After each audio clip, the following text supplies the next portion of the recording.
The leather of the calculated consequence journal felt cool and grounding beneath my fingertips, a stark contrast to the glacial clarity that had finally settled in my bones.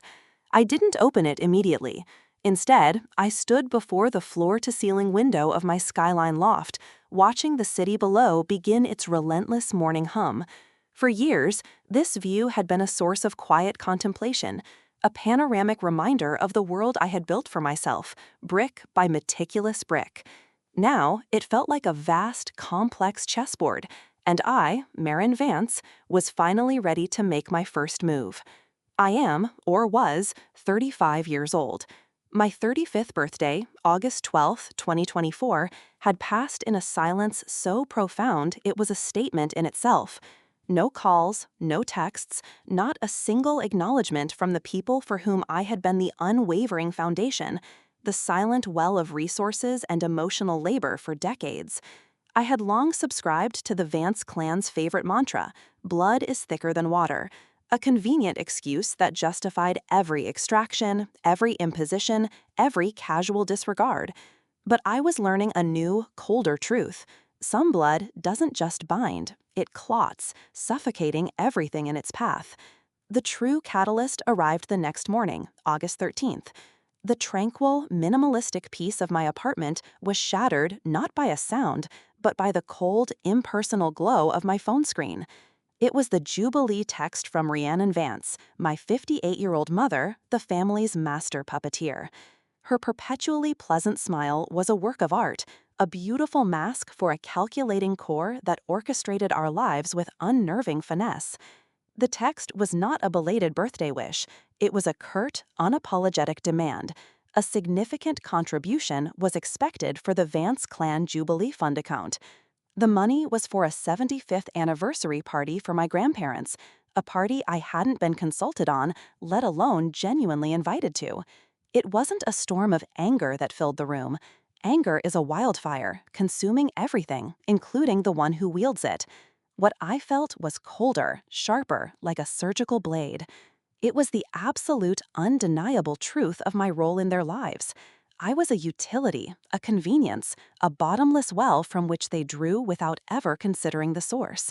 My existence was purely transactional, a convenient, open tab they expected to remain bottomless.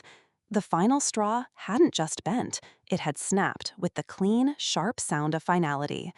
I turned from the window and walked to my clean, organized desk, the expansive city view outside mirroring the vastness of my newfound resolve. I pulled out the journal. Its pages didn't hold angry tirades, but a meticulous record of their moral debts, the invisible burdens I'd carried, the countless times my love, loyalty, and resourcefulness had been systematically exploited. This wasn't about inflicting pain. It was about exposing the entitled facade they'd built, brick by entitled brick. My fingers, tracing the intricate pattern on the journal's binding, paused. I opened to a page at random. The Great Power Outage of 2018. Rhiannon had called, her voice a symphony of manufactured distress. Briarcliff Estate, our sprawling family home in the suburbs, was without power. It was an inconvenience, to be sure, but she framed it as a catastrophe. She needed to be driven to the only open gourmet grocery store across town to select artisanal cheeses for a dinner party. My car became her personal chauffeur service for a 3-hour ordeal, derailing my own plans to finish a critical work report with a looming deadline. When I'd hesitantly mentioned my work, Rhiannon, her blonde hair impeccably styled even in the dim grocery aisle, had simply waved a dismissive hand.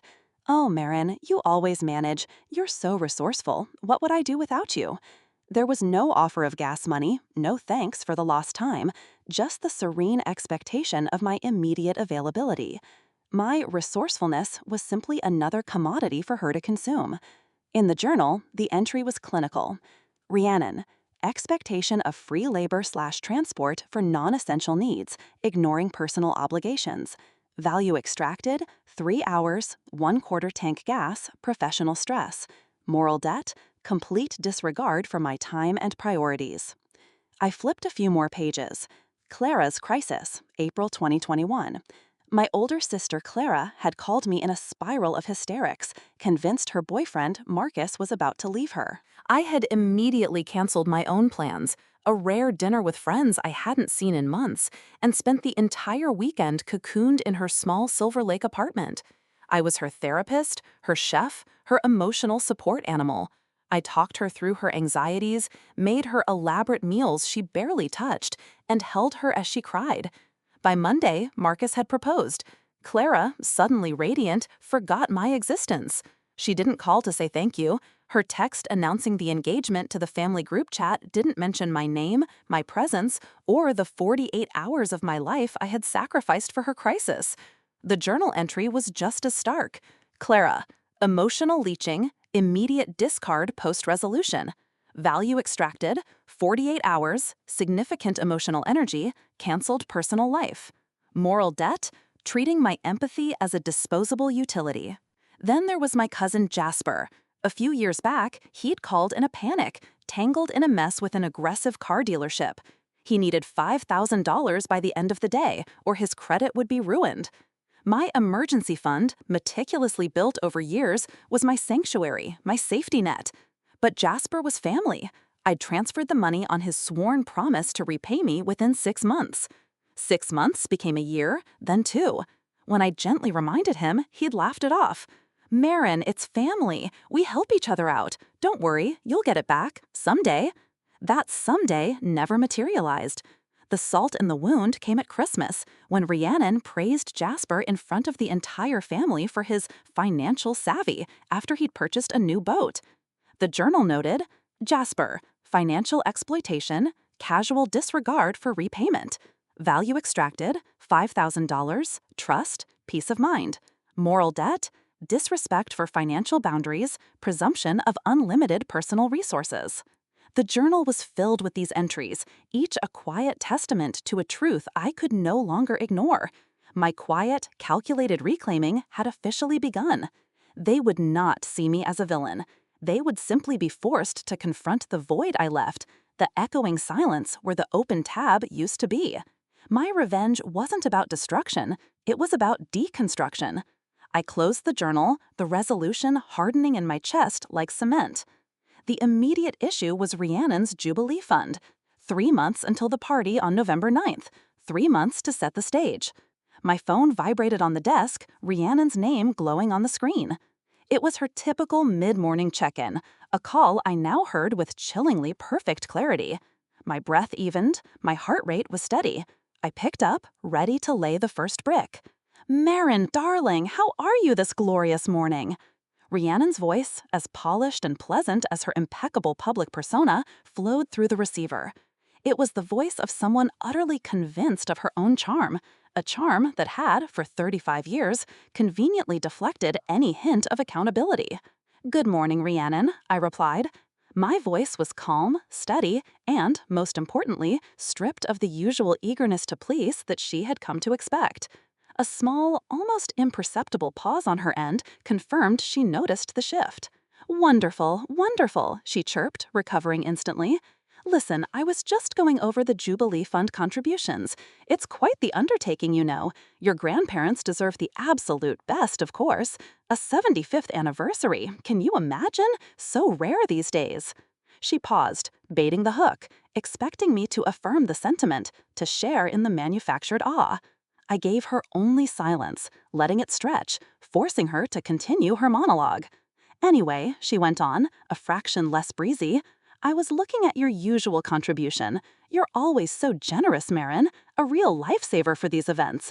You haven't sent it over yet, have you? Just checking in. The caterers are demanding a rather hefty deposit by the end of the week, and you know how particular they can be about punctuality."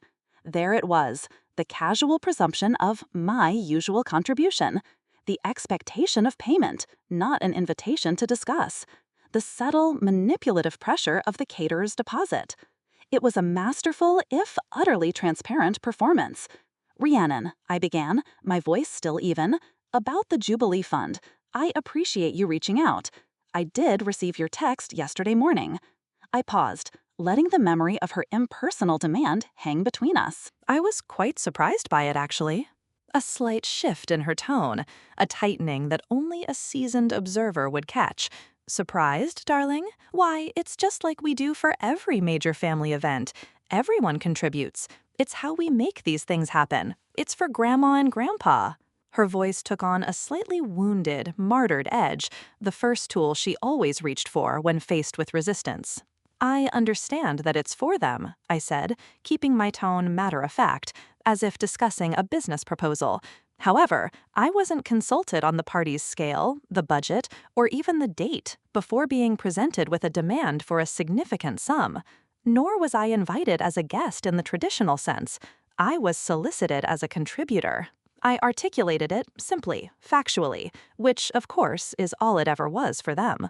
The silence on her end was different this time. It wasn't a strategic pause. It was a genuine void, devoid of practiced charm. Rhiannon was clearly unaccustomed to such direct, unemotional pushback. "Marin, what on earth are you talking about?" Her voice returned, bordering on irritation, the entitlement peeking from beneath the polished surface. "Your family. Of course you're invited. You're always invited. What a silly, hurtful thing to say." An invitation is a request for one's presence, Rhiannon. A bill is a demand for one's funds. My 35th birthday passed without a single word from my family. The very next morning, I received a bill. You must understand how that feels less like an invitation and more like a transaction. I articulated it simply, factually, which, of course, is all it ever was for them. The silence on her end was different this time. It wasn't a strategic pause. It was a genuine void, devoid of practiced charm. Rhiannon was clearly unaccustomed to such direct, unemotional pushback. "Marin, what on earth are you talking about?" Her voice returned, bordering on irritation, the entitlement peeking from beneath the polished surface. "Your family. Of course you're invited. You're always invited. What a silly, hurtful thing to say." An invitation is a request for one's presence, Rhiannon. A bill is a demand for one's funds. My 35th birthday passed without a single word from my family. The very next morning, I received a bill. You must understand how that feels less like an invitation and more like a transaction. I could almost hear the gears grinding in her mind, trying to process this unprecedented defiance. She was used to my unwavering yes. She was used to me fixing things, smoothing things over, quietly paying the tab. Finally, she spoke, her voice strained, losing its lilting quality. "Marin, I don't understand this attitude. This is about family. Are you saying you won't contribute? After everything? After all this family has done for you?"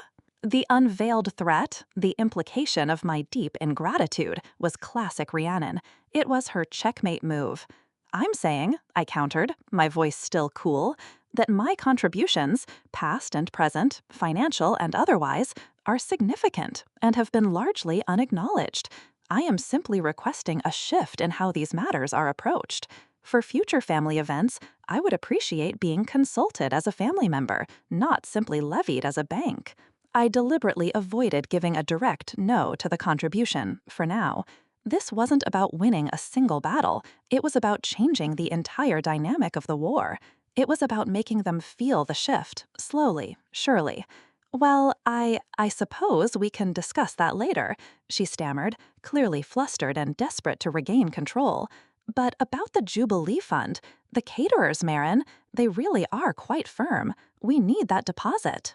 "I understand the urgency of the deposit, Rhiannon," I said, allowing a slight, almost imperceptible edge to enter my voice. "Perhaps this is an opportunity for other family members to step up and ensure the deposit is met. After all, it's a family party, isn't it? The responsibility should be shared among everyone." Another shocked silence, then a sharp intake of breath. "Marin, that's absurd. Everyone contributes what they can. You always contribute the most because you can." "And perhaps that's the core of the issue," I said, softly, letting the accusation hang in the air between us. "Perhaps what others can contribute has never truly been tested because there's always been a convenient open tab to fall back on." Rhiannon's voice hardened into a brittle shell. "I don't know what's gotten into you, Marin, but this is hardly the time for such philosophical discussions. I have a party to plan." She was retreating, pulling up the drawbridge. "I will talk to you later about this. I truly hope you reconsider your stance. It would be a great disappointment to your grandparents." She hung up before I could respond. I placed my phone back on the desk, a faint, cool smile playing on my lips. The first stone had been tossed. It wasn't a boulder, but it was a distinct disturbance in the placid pond of their entitlement. The next few weeks became a delicate dance of evasion and observation. The ripples spread as I knew they would. Clara called a few days later, her voice oozing casual concern. "Hey, Mer, just calling to chat. Mom seems a bit stressed about the party funds. Everything all right?" "I'm perfectly fine, Clara," I'd replied, my tone deliberately breezy. "Perhaps everyone is just realizing the true cost of such an extravagant affair. These things add up." Jasper, predictably, never called about the Jubilee Fund. He was too busy messaging me about a new can't-miss investment opportunity he'd stumbled upon, a cryptocurrency scheme that screamed pyramid. He clearly expected my usual quiet financial backing, or at the very least, my rapt attention. I simply didn't respond to his texts. When he finally called, sounding annoyed, I calmly explained that my workload was overwhelming at the moment. "I'm sorry, Jasper, I just don't have the bandwidth to even think about new ventures right now." The confused pause on his end was palpable. He was used to me being perpetually available, a reliable audience for his latest obsession. Back in my skyline loft, my strategic command center, I continued to refine my plans. My journal grew thicker with observations of their reactions. Rhiannon, I noted, was resorting to passive-aggressive group chat messages. So touched by the generosity of some relatives who have already sent their Jubilee contributions, it means the world. Followed by, "Feeling so stressed trying to pull this all together. It's a much bigger burden than I anticipated." The messages were clearly aimed at me, a public shaming attempt. I ignored them completely. My strategy for the Jubilee party itself began to solidify. I would attend. Of course I would attend. My absence would be misinterpreted as petulance. My presence, however, would be a calculated statement. I would not be the Marin they expected. I would be a quiet observer, a visible reminder of the support system they had taken for granted and now had lost. I knew Briarcliff Estate intimately, its subtle neglects hidden beneath the overt opulence. The faded damask curtains in the parlor, the chipped paint on the exterior trim, the overgrown rose bushes in the garden that I, Marin, had once meticulously pruned for years before giving up. It was a perfect metaphor for the Vance family itself, a grand facade hiding the rot within. And I, the quiet caretaker, was no longer on duty. The party would be the first time they would all see the house, and me, through new eyes. They just didn't know it yet. The night of November 9th arrived with a crisp, expectant chill in the air. The Jubilee party was no longer a distant concept. It was a stage, and I was about to make my entrance. My outfit was a carefully considered piece of armor, a simple, elegant, dark sapphire dress, its lines clean and uncluttered. It was a stark contrast to the expected opulence of a Vance affair, a statement of quiet presence rather than a plea for attention. No flashy jewelry, no desperate attempt to either blend in or stand out. My hair was pulled back in a sleek, low ponytail, revealing the sharp angles of my jaw, a new definition to a face that had once been soft with yielding kindness. The weariness in my eyes was gone, replaced by a glint of sharp, calculated resolve. The drive to Briarcliff Estate felt like visiting a museum of my former life. The sprawling suburban residence, once a place of chaotic comfort, now loomed like a monument to unspoken resentments and unacknowledged labor. As I turned into the long driveway, I cataloged the subtle signs of neglect I knew so well. The one flickering porch light I used to always replace.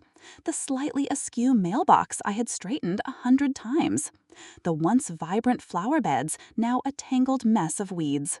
These were the details that only someone who had genuinely cared, someone who had silently maintained the facade, would notice. The facade was beginning to show its cracks, and I felt a grim sense of satisfaction. I arrived fashionably late, as I told Rhiannon I would. The driveway was already overflowing with luxury cars, a testament to my family's unwavering commitment to appearances. The grand entrance hall of Briarcliff, usually bustling with eager greeters, seemed to hold its breath for a moment as I stepped inside. Rhiannon, holding court by the grand staircase, her smile dazzling, paused mid-sentence. Her eyes, usually so quick to dismiss me, found me instantly. A flicker of surprise, and something I could only describe as apprehension, crossed her features, before being expertly masked. "Marin, darling!" "You made it!" she exclaimed, her voice a little too loud, a little too bright as she glided towards me. She air-kissed my cheek, a fleeting, dry touch. "We were just about to seat everyone for the dinner service. Your grandparents are simply beaming." "Of course I wouldn't miss it," I replied, my voice calm, polite, and entirely devoid of the effusive warmth she expected. I offered a small, self-contained smile. Grandma and Grandpa deserve all the celebration. Her eyes darted over my simple dress, my unadorned neck, searching for something familiar, a vulnerability, a hint of the old Marin who would immediately ask how she could help. She found nothing. "Well, good. Everyone's in the main ballroom," she said, gesturing vaguely. "It's quite a crush, as you can imagine. We've got the best caterers, of course, divine." "I'm sure," I said, my gaze sweeping the opulent hall before landing on the heavily laden gift table. I knew, with an almost scientific certainty, that half the cost of those lavish gifts had likely been subsidized by the very Jubilee Fund I had refused to bankroll. The unspoken irony was a private, bitter little treat. I bypassed the main flow of guests, moving with a deliberate ease towards the ballroom. The space was a symphony of chatter, clinking glasses, and expensive perfume. Crystal chandeliers dripped light onto the warm glow of hundreds of candles. My grandparents, Beatrice and Silas, were seated at the head table, looking frail but genuinely happy, cocooned by fawning relatives. This party, ostensibly for them, was, in reality, a grand performance for the Vance clan's self-congratulatory narrative. I found an empty seat at a table slightly removed from the main action, near a large window overlooking the dimly lit gardens. I wasn't hiding, I was observing. Within minutes, Clara, a slash of crimson silk clinging to her curves, navigated through the throng with a glass of champagne. She perched on the edge of the chair next to mine, her smile a little too wide. "Marin, there you are. Mom was wondering where you'd gotten to," she said, her voice lilting. "This is quite the party, huh? So glad it all came together in the end." Her gaze was subtly probing, searching for any sign of the attitude Rhiannon had surely complained about. "It's lovely, Clara," I agreed, taking a sip of the sparkling water I'd chosen. "Rhiannon did a wonderful job, especially considering the challenges with the fund." I let the implication hang in the air, a whisper of the unspoken truth between us. Clara's smile tightened. "Oh, that? Well, everyone chipped in what they could. It's always a lot for these big events, but you can't put a price on family, right?" She laughed, a brittle sound. "Indeed," I murmured, meeting her gaze steadily. "You can't, but you do have to recognize the true cost of things, not just money." The flicker of discomfort in her eyes was my reward. She was used to me being a receptive ear, not a source of inconvenient truths. "Right," she said, quickly changing the subject. "So how's work?" "Work is excellent. In fact, I'm taking on a new, very demanding project next month," I replied, a subtle emphasis on demanding. "It means my time will be quite limited for the foreseeable future." It was a strategic foreshadowing, a quiet declaration of unavailability. She nodded, her mission to probe a failure, and quickly retreated to find her husband. The seed was planted. Dinner was an elaborate, multi-course affair. I ate slowly, my focus on observation. After the main course, Jasper lumbered towards my table, a plate piled high with dessert. He slid into Clara's recently vacated seat, his usual boisterous energy slightly dimmed. "Party's wild, huh? Rhiannon really pulled it off." "She certainly did," I agreed, a testament to resourcefulness. "Yeah, well, it cost a fortune, I bet," he grunted. "Good thing everyone coughed up, eh?" He leaned in conspiratorially. Listen, about that investment opportunity I mentioned, I've got this guy totally legit. Jasper, I said, cutting him off gently but firmly. I appreciate you thinking of me, but as I told you, my work schedule is becoming incredibly demanding. My financial resources, as well as my time, are entirely committed elsewhere. I won't be able to participate in any new ventures for quite some time. His face fell, a quick flash of annoyance, then confusion. He was so used to my quiet, unquestioning support, my open tab for his fleeting schemes. "Oh, right, yeah, I guess you're always busy," he mumbled, disappointed. He quickly pivoted to showing me an app on his phone, unable to process the finality of my refusal. He was used to me being a blank canvas. Now he was met with a solid wall. The evening climaxed with the toasts. My Uncle Charles spoke at length about the Vance family's enduring legacy, their strength, their unity. "None of this would be possible without the incredible generosity of everyone here," he boomed. "A true testament to family helping family."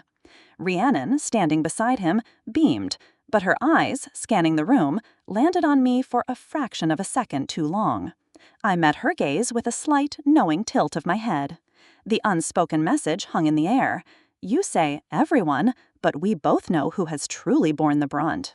Then my grandfather, Silas, rose to speak. His voice was soft, but carried a genuine warmth that touched the room. "We've been so blessed," he said, his voice cracking slightly. "Blessed with a wonderful family. Always there for each other. Always." For a fleeting second, I felt a pang. But then I remembered the cold silence of my birthday. This wasn't about hurting my grandparents. It was about forcing the others to become the family he believed they already were. As the toasts concluded, I slipped out of my chair. Rhiannon saw me coming towards the head table, her posture stiffening. I didn't approach her. I went straight to my grandparents. "Grandma, Grandpa," I said, leaning down to embrace them. "Happy anniversary. This is a truly beautiful party." "Marin," Grandma Beatrice smiled, her eyes crinkling.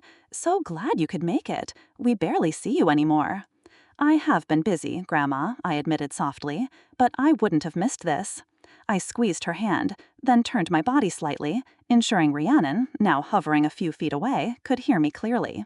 "It's remarkable, isn't it, how much effort and generosity it takes to make something like this happen? When everyone steps up, it truly is a testament to family." My gaze flickered to Rhiannon, a ghost of a smile on my lips. Her pleasant facade was beginning to crack, her jaw tight. "Marin, dear, why don't you go get some cake?" she interjected, her voice strained. It was a clear dismissal. "Of course," I said, turning back to my grandparents. "Enjoy the rest of your evening." I gave them one last hug and walked away, feeling Rhiannon's eyes burning into my back. I didn't stay for the cake. My mission was complete. I had arrived, observed, and delivered my quiet, calculated messages. As I walked out into the cool night air, a profound sense of liberation washed over me. Back in my skyline loft, the city lights sparkled like scattered diamonds. The journal lay open on my desk. I picked up a pen. Under the entry for November 9, 2024, I wrote, "Jubilee Party." Observation: initial ripples felt, discomfort noted in primary targets. Shift in gravitational pull initiated. First lesson delivered. The silence in my apartment was no longer empty. It was full, pregnant with possibility. The first phase of my calculated reclaiming was complete. They had felt the absence, the subtle withdrawal of the open tab. Now they would begin to understand what it meant to live without it. The cool condensation on the glass of water was a welcome anchor in the quiet of my skyline loft. The Jubilee Party felt like a fever dream, but the entry in my journal was a cool, hard fact. First lesson delivered. The true work, however, the deep, quiet unraveling of decades of expectation, had only just begun. The demanding new project I had alluded to wasn't merely a strategic excuse. It was the meticulous construction of a life so full, so intentional, that there was no longer any space for the casual consumption of my time and energy. This project was my own reclamation. I had enrolled in the pottery class I'd wanted to take for 5 years, my hands finally feeling the slick, grounding pull of clay on a wheel every Tuesday evening. Thursdays were for a French language immersion group, the unfamiliar cadence of the words a welcome challenge that occupied a completely different part of my brain. On Saturdays, I volunteered at a local animal shelter, the unconditional, uncomplicated affection of the animals, a soothing balm on old wounds. These weren't fleeting whims, they were long-deferred dreams finally given the space to breathe. Each was a brick in the wall of my new autonomy. The initial ripples from the Jubilee were subtle, but I was attuned to every tremor. Rhiannon, accustomed to my instant availability for a post-event debrief, had called the morning after the party. Her tone was a brittle mix of feigned concern and thinly veiled irritation. "Marin, are you feeling quite all right? You seemed preoccupied last night, and you left so early. Grandpa Silas was asking about you." "I'm perfectly well, Rhiannon, thank you," I'd replied, my voice even and bright. "I simply had an early start planned for this morning. It was a lovely party, though. Grandpa Silas looked wonderful." I offered no apology, no lengthy explanation. "Well, yes, but," she'd pressed, her practiced charm failing to mask the probing undertone. "Your comments to your grandmother were a little peculiar, about generosity and everyone stepping up, as if you were implying something." I allowed a beat of silence, just enough for the implication to settle. "Not at all, merely an observation on the immense effort it takes to coordinate such events. I'm sure you agree." My tone remained pleasant, unassailable. Rhiannon had huffed, a small, frustrated sound she reserved for minor annoyances that were beneath her, and quickly pivoted to a lengthy recounting of who said what to whom. She was clearly seeking a return to the old dynamic, where I was her sounding board, her quiet confidant. I listened, offering only non-committal hums and brief affirmations, my mind already on the vocabulary list for my French class. The quiet, calculated unavailability was designed to be felt, not just heard. The first real test of my new fortress came a week later, on a chaotic Tuesday afternoon. My phone rang, and the caller ID showed Aunt Carol, Rhiannon's younger, more perpetually flustered sister. I answered with a calm, "Hello, Carol," already bracing myself. "Marin, darling, thank heavens," she wailed, her voice high with stress. "It's a complete catastrophe. Leo has somehow managed to lock himself out of his apartment, and his car keys and wallet are inside. He has that huge job interview across town in less than an hour." I pictured my cousin Leo, a man-child of 26, panicking on a pavement somewhere. "Oh dear, that sounds stressful for him," I said, my voice sympathetic and neutral. "Stressful? It's a disaster. Marin, you're always so good with these things," she continued, the familiar script beginning. "You're so logical, and you live so close to his neighborhood." Can you possibly pop over and help him? He's completely useless when he's like this. In the past, I would have already been grabbing my keys, my mind automatically plotting the fastest route, the number for a 24-hour locksmith ready on my tongue. It would have been just another Tuesday fire to extinguish, but not anymore. "Oh, Carol, I'm so sorry to hear that, but I'm afraid that's impossible," I said, infusing my voice with genuine-sounding regret. "I'm literally walking into a major client meeting right now that I cannot miss. It's been on the books for weeks." This was true. My new project was my life, and my pottery class was a non-negotiable meeting with myself. But what is he going to do?" Carol stammered, the panic in her voice curdling into disbelief. "Have you tried calling a locksmith for him directly? Most of them can bill later or take a card over the phone," I suggested calmly. "Or perhaps his father could give him a ride. Uncle Robert's office isn't that far from there, is it?" I knew perfectly well that Uncle Robert, her husband, would find a way to be conveniently in a meeting himself. I was handing the responsibility back to its rightful owners. A pause, thick with indignation. "Robert? Oh, he's swamped. And a locksmith, they take ages. Marin, please, it's just a quick trip. He'll be devastated if he misses this interview." I truly wish I could help, Carol, but I simply cannot rearrange my day, I reiterated, my voice firm but still apologetic. I hope Leo finds a solution quickly. Please send him my best. I ended the call, feeling a familiar, conditioned pang of guilt. It was the ghost of my former self, whispering that I was being selfish. But it was quickly overridden by a powerful surge of satisfaction. It was the guilt of breaking an old, unhealthy pattern, not of abandoning a loved one in true peril. Leo, a grown man, would be fine. He had a phone. He would have to learn to solve his own problems. The world would not end.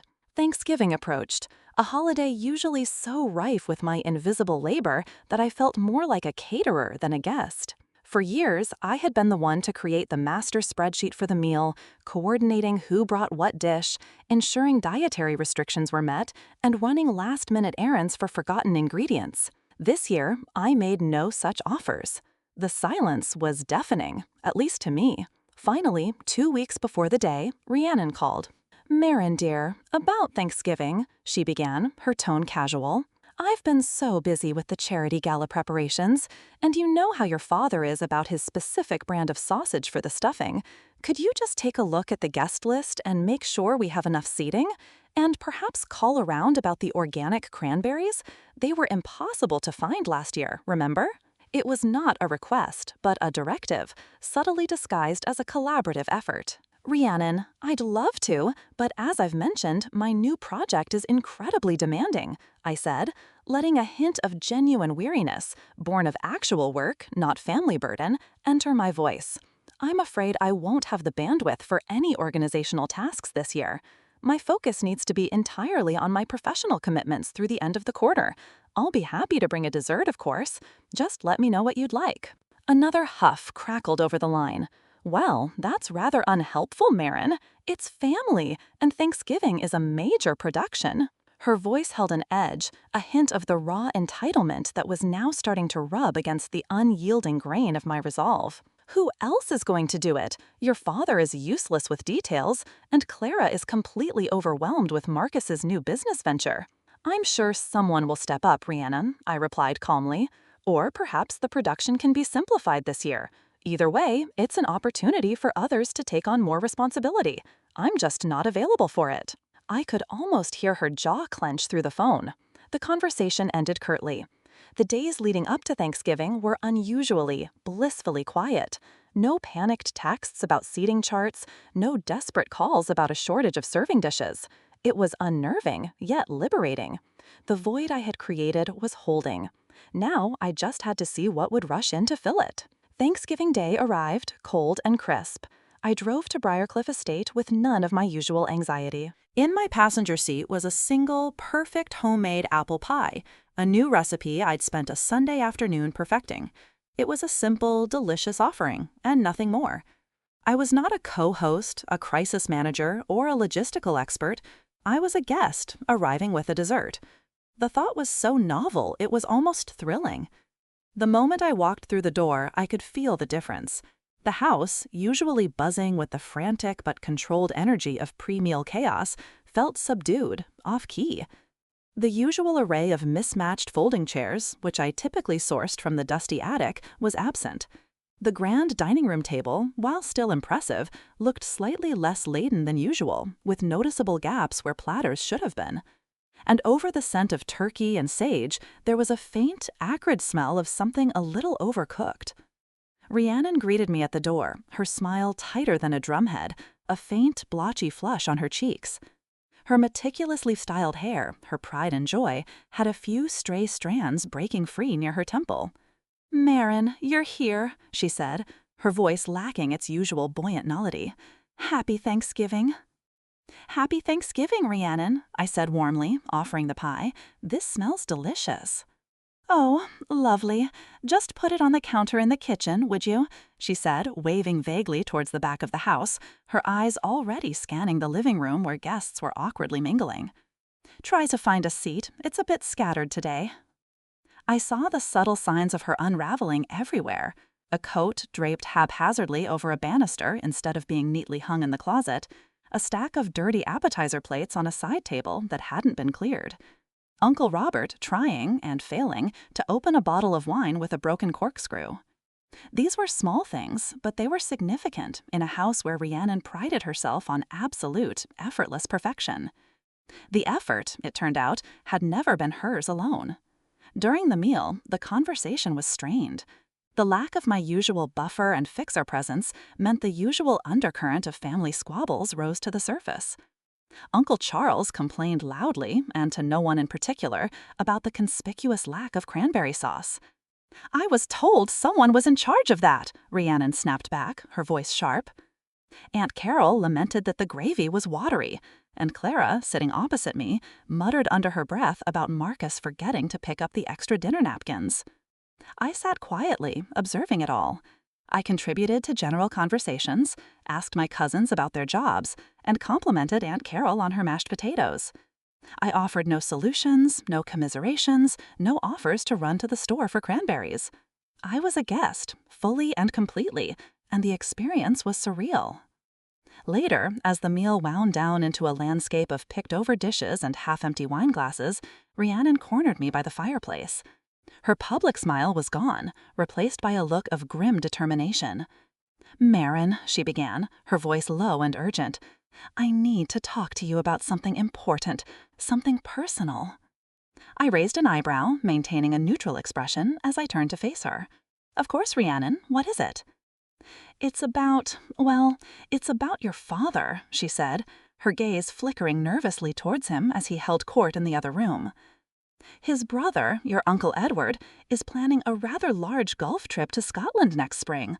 A whole group of them are going. And your father, he's desperate to go. He says it's a once-in-a-lifetime opportunity." She paused, her eyes locking onto mine, waiting for me to fill the silence. I waited. "Well," she continued, a slight exasperation creeping into her tone as I failed to take the bait, "the thing is, it's rather expensive, frightfully so. And with all the Jubilee party expenses, which were much higher than anticipated," she added with a pointed glance at me, "and Christmas just around the corner, we're a little strapped." She finally landed the blow. "We were hoping, Marin, that perhaps you could help out. Just a little loan, darling, to cover his share. You know your father has always dreamed of this, and you're so good with your finances." The words hung in the air, a familiar echo of countless requests over the years. This wasn't a request for help. It was an assumption of my infinite resources, my open tab.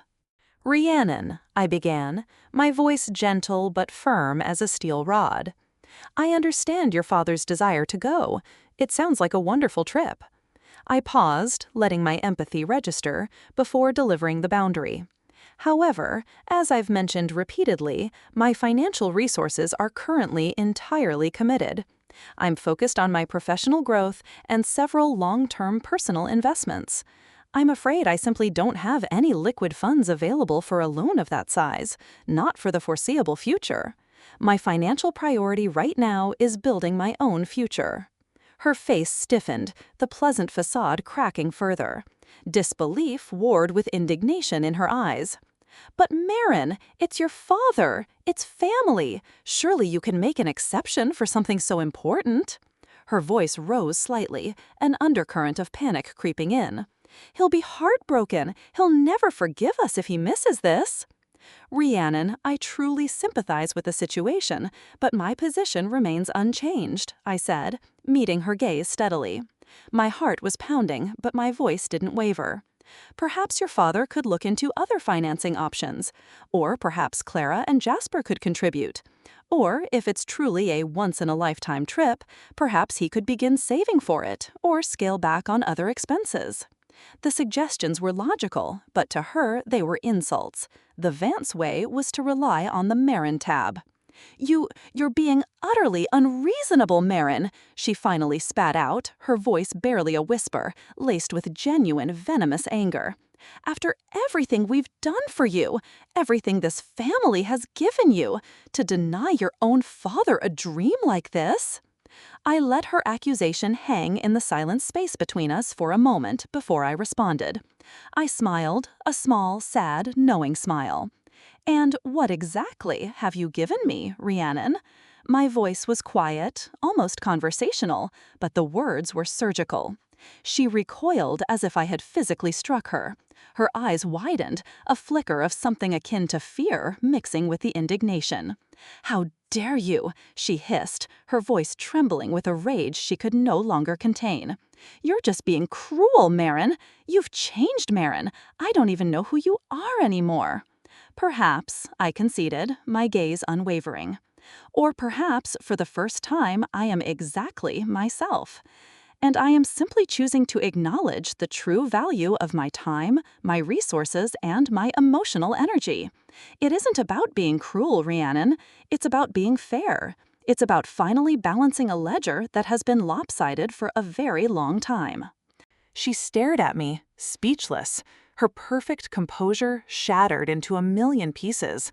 Her eyes darted around the room, as if seeking an escape, a lifeline, a different version of me that would simply capitulate and write the check. Finding none, she turned abruptly and walked away, her shoulders stiff with fury, her elegant glide replaced by a rigid, almost clumsy retreat. The air around me suddenly felt lighter, cleaner. The confrontation, while painful, had been necessary. The open tab was not just closed, its very existence had been called into question, and the bank, it turned out, was insolvent. In the weeks following the Thanksgiving confrontation, the atmosphere within the Vance clan underwent a seismic shift. The silence was the most profound change. The once frequent calls from relatives, always laced with an implicit request, dwindled to almost nothing. My phone, previously a constant source of interruptions, now hummed peacefully with messages from my pottery class group chat or notifications about French verbs.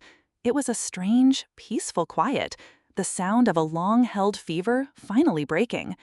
I knew, however, that this was merely the calm before the next storm. The family system, deprived of its primary support structure, was becoming unstable. The final test, the ultimate crisis, arrived on a crisp December afternoon, just 2 weeks before Christmas. The caller ID was Rhiannon. I took a slow breath and answered. "Marin," she began, without any of her usual pleasantries.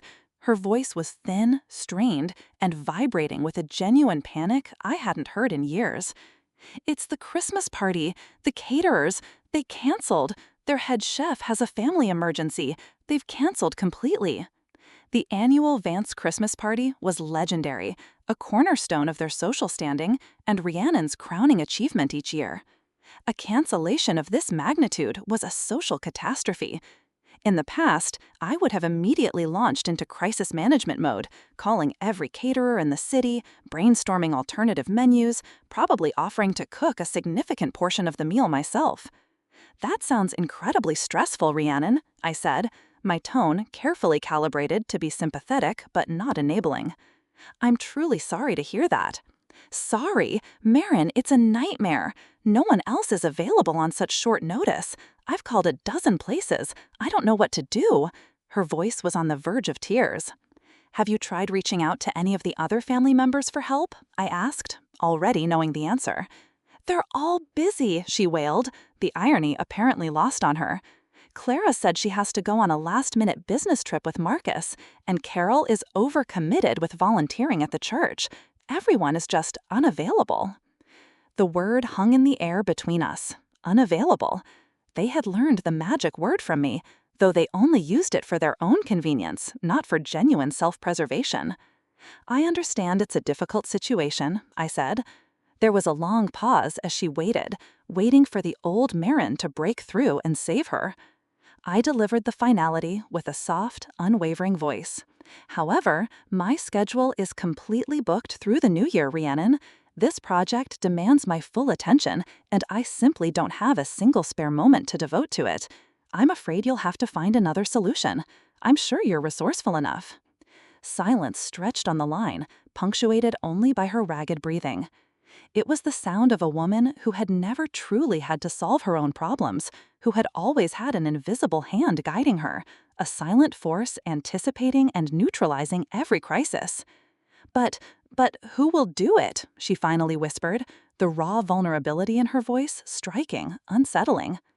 That, Rhiannon, I said gently, is a question you'll finally need to answer for yourself. Perhaps a simple potluck this year, or a reservation at a restaurant. Sometimes less is more. A potluck? Her voice was aghast, laced with horror. Marin, we're the Vances. We don't do potlucks.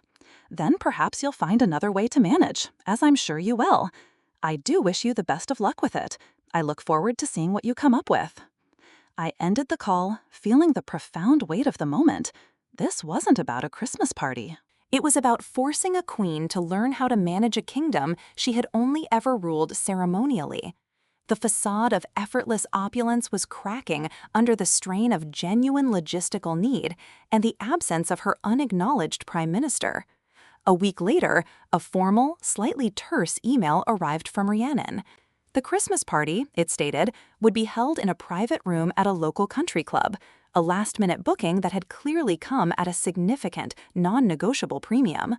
There was no mention of the catering fiasco, no apology, just a stiffly worded announcement. I smiled. The true cost, not just financial, but emotional, logistical, the burden had shifted. They were now paying, in every conceivable way, for what I had provided for free for decades. I did not attend. My presence was no longer required to make my point. On Christmas Eve, a text from Clara lit up my phone. Party is a disaster, food is terrible, service is slow, and Mom is beside herself trying to pretend she's having fun. Wish you were here to fix it. I read the text, took a sip of my tea, and turned my phone over. I didn't reply. On Christmas Day, I called my grandparents, genuinely wishing them well and listening to their slightly bewildered accounts of the different Christmas party. They spoke of Rhiannon looking stressed and how things weren't quite the same. I offered gentle agreement and nothing more. The rest of my day was quiet, spent reading by my own tree in my own peaceful sanctuary. Later that evening, I sat at my desk, looking out at the city glittering under a thin layer of winter frost. The calculated consequence journal lay open. I picked up my pen one last time for the year. Under the final entry for 2024, I wrote, "Escalation observed. Demands met with unwavering boundaries. Catering crisis, direct impact of withdrawn support. Recognition of true cost beginning to dawn, albeit painfully. The open tab is definitively closed. Phase 2, well underway." The silence in my apartment was no longer empty. It hummed with the quiet frequency of power, of self-possession, of a future that was finally, unequivocally my own. The game had not just begun, its entire nature had been transformed. They were beginning to see the value of what they had so carelessly consumed, not because I had told them, but because they were finally, truly living without it. And I, Marin, was just getting started. If you enjoyed this glimpse into Marin's journey of reclaiming her narrative, consider subscribing or liking for more.